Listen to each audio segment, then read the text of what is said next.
Guys getting better, a lot of guys getting their first opportunity.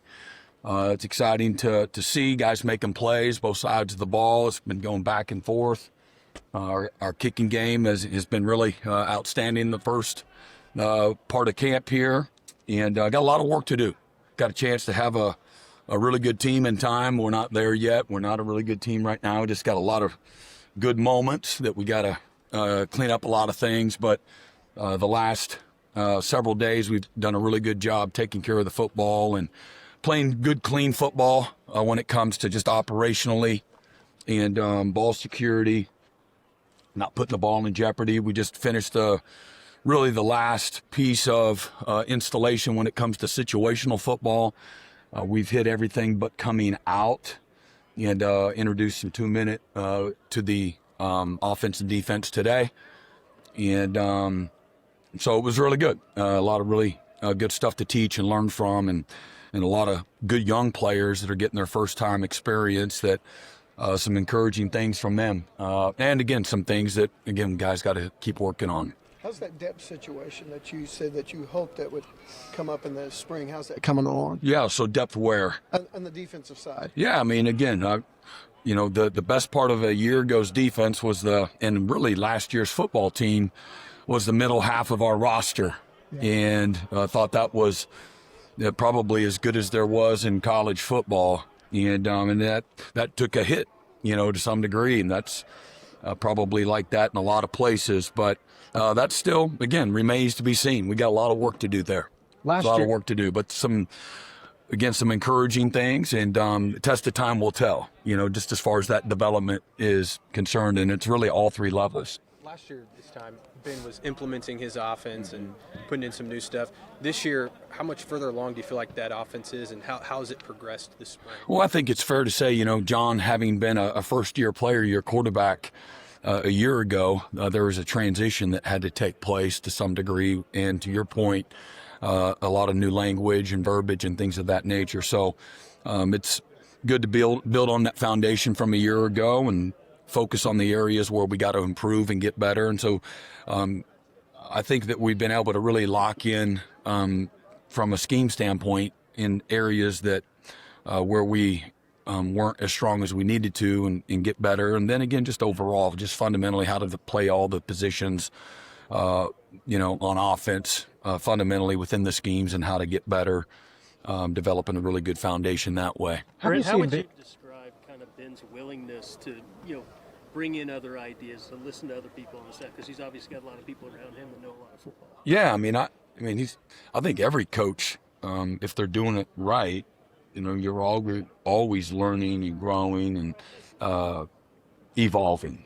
And so I don't think this year's any different for any of the coaches when you go back and look at yourself and evaluate where, what's the next step, for your side of the ball or your position group.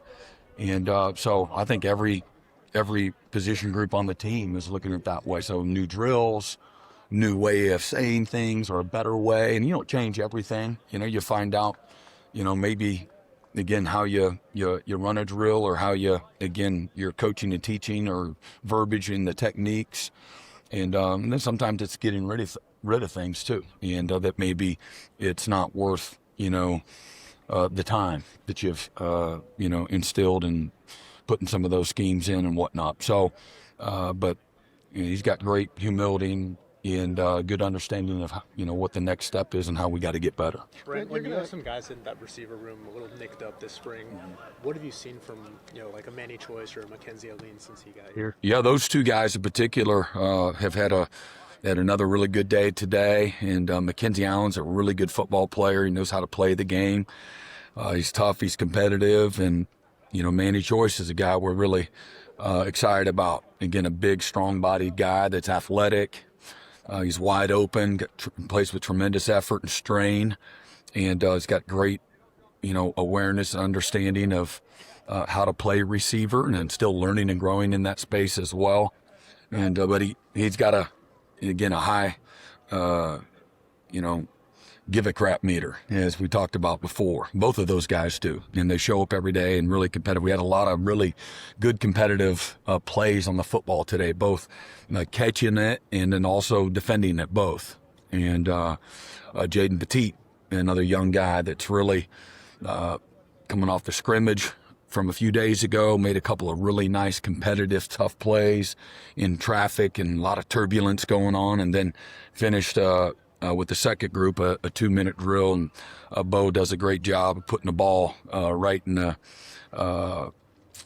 right spot and in tough traffic here in the end zone to finish the 2-minute drill today. So really excited about what the young guys at that position, and again, a guy like McKenzie, who's a new guy, what he can do to add to the depth of that position. Brent, you're going to have a spring game this year. Talk about that and that decision, and I'm sure the transfer portal had something to do with it, not having a spring. Yeah, we don't have many opportunities to be able to get out and play and get everybody off the field and bringing a crowd in and let our guys have an experience of what game day will be similar to. And so this will be an opportunity to really evaluate where we're at from that standpoint, and really just operationally, the season's going to come quick. And from our opener with UTEP to going on the road, in 3 of the first 5 weeks, going to be a great challenge. So anytime we can get in the stadium and play and try to simulate a game is going to be really beneficial for us. How's someone like Cole Sullivan just come along and picked up the playbook in his short time here? Yeah, he's done a really good job. All the new guys, but Cole's done a really good job of being really consistent about putting in the extra time to learn the new language and how it applies to him, what we're trying to accomplish with different schemes and what you can and can't do in both the run and the pass. So he's done a really good job. Wherever we finish this spring, my experience has been all the new guys, they'll take another huge leap if we're doing it right, between now and the start of the summer, and then again through the summer with the player workouts and some of the stuff that we're able to do OTA-wise in the summer, and then another jump again in fall camp. So a lot of growing opportunities for him, but some of his experience has shown up. Man, he's big, strong, athletic, and, strike you. Brent, you talked a lot about wanting to improve in the run game, run the ball better this coming season. Just how influential has Kevin Wilson been in helping with that, especially given his prior relationship with Dylan and all that? Yeah, I think everybody plays a part. Kevin is a good football coach, and so is Bill Beadenbow, and Jason Witten, and Ben Arbuckle, and so forth. So I think all of them together figuring out, the personnel and what we need to do to be more effective and efficient and explosive. In our scrimmage, we had a really high explosive play rate for what you really want to be about, and both the pass and the run both, and being able to complement one another that way. And so seeing we're doing a little better job at, getting off the line of scrimmage and running off the ball and being physical, targeting the right people, and, playing aggressively, which is what we want to be about. How's the development? You can run a good, 2.5 deep plus when it's all said and done, and that's going to be counting on some other, young players. Nico Jandro's taking a lot of snaps there, and then you have another freshman that hadn't gotten in yet because he's having to still recover from an injury from high school that he had at the end of his season. So he'll get back out there with us really soon and start getting exposed to what we're doing. But and then Peyton and Boganowski, they've really had an excellent early few days and picked up where they left off from. You can see their experience really shows up. There's a calmness when they're on the field. So Brent, excited about them. And Amarian, again, he's a very versatile player. Brent, now that you've had 2 weeks of practice, a chance to scrimmage, how noticeable has the difference been at tight end and just what that group's able to do? Yeah, again, that there's probably not a position on our team that transformed more from the roster from the end of the season to where we're at now, plus a new coach. And it's been a really good group. Again, got good bodies there. They're physical, athletic, and doing a good job in both the passing game and the running game both. Jason's done a nice job of bringing those guys along quickly within the system, and and them understanding what we want them to do in both the run and the pass game. So it's noticeably different. Brent, you were able to add a defensive end coach, another one. So you have more coaches that are actually on the field. How does that help the development of this football team? Yeah, I just think that you got more eyes and ears to see and get things communicated, be a little more efficient. Some of the drill work that you're doing, you can split up and get guys more reps and more exposure to different things. And then, in the office space, it helps the coaches be efficient. And again, there has to be an alignment. Just more people doesn't make it better. More people saying the same thing is important. And again, sometimes guys will have some fresh ideas that are good. Maybe it's a new idea with a drill. Maybe it's a new idea with a scheme, and maybe it's just another mentor, for some of the players too. Which I think all hands on deck are really important from a development standpoint in that regard. It seems like you got several different types of bodies at Cheetah, but I want to ask you about Taylor Heim as a guy that's kind of waited his turn here. What have you seen from him, and does it feel like it's starting to maybe click for him there? Yeah. Again, I think the way Taylor was able to contribute in the special teams in particular last year really has promoted his growth going into this year. He's played a lot of will linebacker here this camp with some Cheetah as well, but I think he recognizes the carryover between those two outside linebacker positions, and there's a lot of mirrored concepts that are similar in those positions. You played a little more space at the Cheetah, and things happen a little faster when you're at the will linebacker. But he's really taken a lot of good steps along the way, and big, long, athletic-bodied guy that one of our best pressure guys. Really has got a knack for rushing a passer and doing the things that we like to do and disrupting, the run and the pass game. He's done a really good job of taking that part of his game to another level too. Brent, the Alabama athletic director this week said it's time to get rid of the championship game. What's your stance on the SEC championship game? Yeah, I don't really have a stance, on it. I don't really. Nobody's asking me other than Somebody you. just did. Other than you. So I really don't. We expand the playoffs. I think that'll all kind of take care of itself.